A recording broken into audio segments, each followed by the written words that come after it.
2015 for Central Methodist. What do you have for expectations for your guys this year? Expectations, I mean, I've been there 8 years now, and in the 8 years that I've been there, I feel like we've come from being at the bottom of the conference to the middle of the conference. Now, over the next 8 years, hopefully the next 3, I'd really like to see us go from being in the middle of the conference to the top of the conference, and that's what we're working and trying to push to do. How do you take that next step? What are the challenges you foresee coming? Well, the biggest thing is just getting the pieces in place. I mean, it starts at the top with our administration. I mean, our president's been great.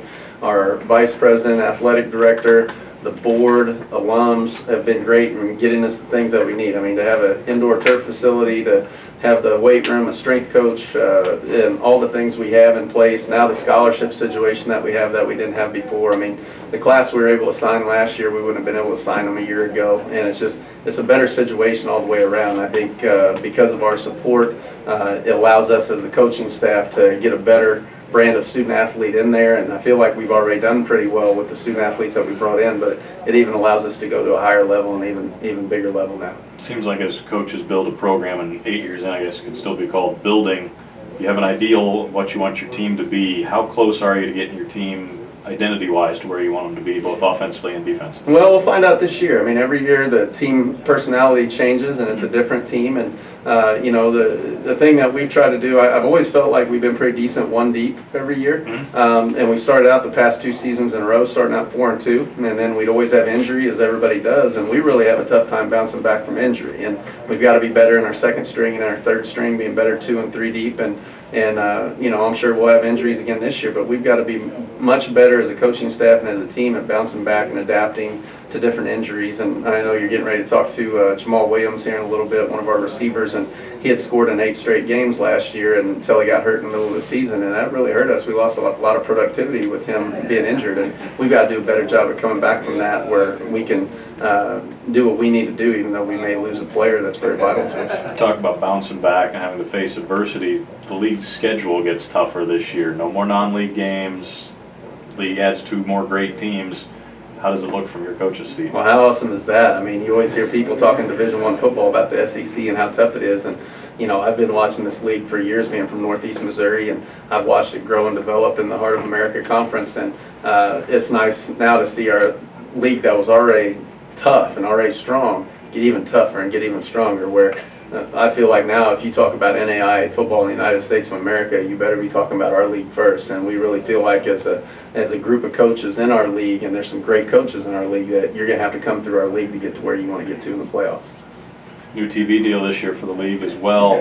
How does that impact Central Methodist? Well, I mean, to have that social media and a television situation, I mean, how exciting for all of our student athletes, for us, and more importantly, because I've always felt like NAIA football has some of the greatest stories out there for people to see that you don't actually get to see. I mean, NFL and Division I have some great stories in itself, but you see some incredible stories come through NAIA football, and I think this year the people that watch NAIA, and particularly in our league, you're going to be blown away by some of the kids that you meet this year.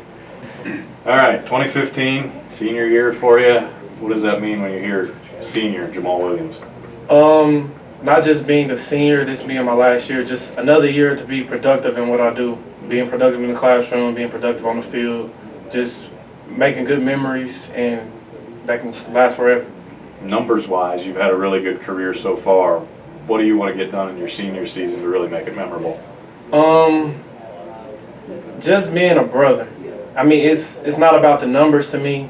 It's more about being a brother, being a role model, carrying my team, being a part of the team, and leading them to a winning season. Coach talked about how he's built up the program. You guys have a chance to really build it again here over the next few years. What kind of step do you think you guys can take this season? A huge step. I think we took a huge step last year. Like you said, the injuries kind of hurt us, my injury being one of them. So I think this year, just being able to stay healthy and take what we did last year and finishing it on. How do you view yourself as a leader now that you're a senior? I'm not real vocal, as you would say, a vocal leader, unless like I'm pissed off or something. Coach Ford tells you I need to control my anger sometimes, so I can tell you that. But just first off, spreading within my receiver core, and then spreading out to more of the offense, and then spreading to the whole team. just taking it one step at a time. We got 3 weeks, 3 or 4 weeks to the first season opener. First week, take the receiver course. Second week, take the office. And then third week, mesh it all together so we get this first win.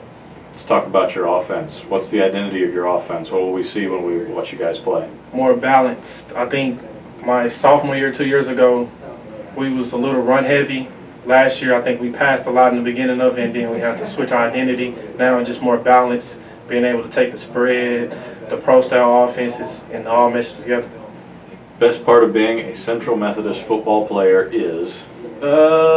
Being able to be a goofball whenever I want to. And just laugh and have jokes with everybody around me. I know everybody talks about family, but this is one genuine family all together. We might fight, might get in trouble together, but we all stick together through everything.